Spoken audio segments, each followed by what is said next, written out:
दोस्तों फिर से स्वागत है आपका यू मोरल स्टोरी भक्ति वीडियो चैनल पर। अगर आप किसी भगवान के बारे में वीडियो देखना चाहते हैं तो कमेंट में लिखें और चैनल को सब्सक्राइब करें, लाइक करें। कलयुग की 5 कड़वी सच्चाई। महाभारत के समय की बात है। पांचों पांडवों ने भगवान श्री कृष्ण से कलयुग के बारे में चर्चा की और कलयुग के बारे में विस्तार से पूछा और जानने की इच्छा जाहिर की कि कलयुग में मनुष्य कैसा होगा, उसके व्यवहार कैसे होंगे और उसे मोक्ष कैसे प्राप्त होगा। इन्हीं प्रश्नों का उत्तर देने के लिए भगवान श्री कृष्ण कहते हैं, तुम पांचों भाई वन में जाओ और जो कुछ भी दिखे वह आकर मुझे बताओ, मैं तुम्हें उसका प्रभाव बताऊंगा। पांचों भाई वन में गए। युधिष्ठिर महाराज ने देखा कि किसी हाथी की 2 सूंड है। यह देखकर आश्चर्य का पार न रहा। अर्जुन दूसरी दिशा में गए।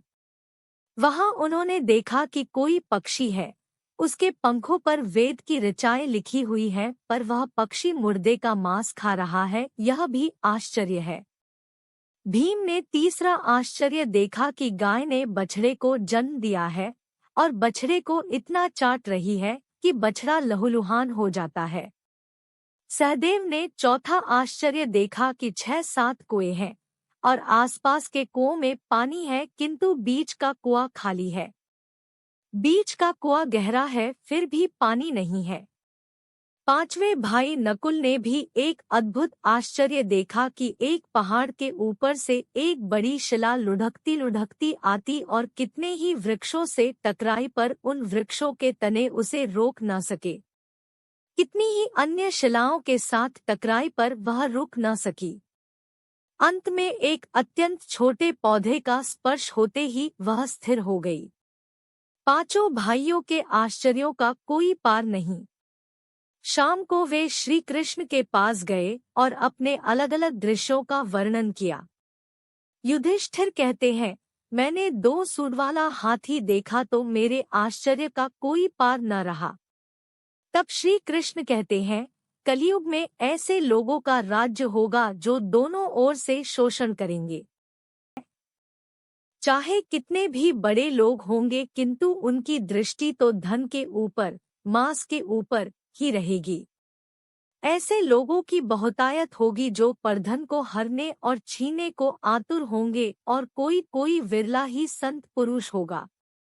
भीम ने तीसरा आश्चर्य देखा कि गाय अपने बछड़े को इतना चाटती है, बछड़ा लहूलुहान हो जाता है। कलयुग का आदमी शिशुपाल हो जाएगा। बालकों के लिए इतनी ममता करेगा कि उन्हें अपने विकास का अवसर ही नहीं मिलेगा। किसी का बेटा घर छोड़कर साधु बनेगा तो हजारों व्यक्ति दर्शन करेंगे, किंतु यदि अपना बेटा साधु बनता होगा तो रोएंगे कि मेरे बेटे का क्या होगा। इतनी सारी ममता होगी कि उसे मोहमाया और परिवार में ही बांधकर रखेंगे और उसका जीवन वहीं खत्म हो जाएगा। अंत में बेचारा अनाथ होकर मरेगा। वास्तव में लड़के तुम्हारे नहीं हैं, वे तो बहुओं की अमानत है। लड़कियां जमाइयों की अमानत है और तुम्हारा यह शरीर मृत्यु की अमानत है। तुम्हारी आत्मा परमात्मा की अमानत है। तुम अपने शाश्वत संबंध को जान लो बस। सहदेव ने चौथा आश्चर्य यह देखा कि 5-7 भरे कुएं के बीच का कुआं एकदम खाली। कलयुग में धनाढ़े लोग लड़के लड़की के विवाह में, मकान के उत्सव में, छोटे बड़े उत्सवों में तो लाखों रुपए खर्च कर देंगे, परंतु पड़ोस में ही यदि कोई भूखा प्यासा होगा तो यह नहीं देखेंगे कि उसका पेट भरा है या नहीं। दूसरी और मौज मौज में, शराब, कबाब, फैशन और व्यसन में पैसे उड़ा देंगे, किंतु किसी के 2 आंसू पोंछने में उनकी रुचि न होगी और जिनकी रुचि होगी उन पर कलयुग का प्रभाव नहीं होगा, उन पर भगवान का प्रभाव होगा। पांचवा आश्चर्य यह था कि एक बड़ी चट्टान पहाड़ पर से लुढ़की। वृक्षों के तने और चट्टाने उसे रोक न पाए, किंतु एक छोटे से पौधे से टकराते ही वह चट्टान रुक गई। कलयुग में मानव का मन नीचे गिरेगा, उसका जीवन पतित होगा। यह पतित जीवन धन की शिलाओं से नहीं रुकेगा, न ही सत्ता के वृक्षों से रुकेगा, किंतु हरिनाम के एक छोटे से पौधे से, हरि कीर्तन के एक छोटे से पौधे से मनुष्य जीवन का पतन होना रुक जाएगा।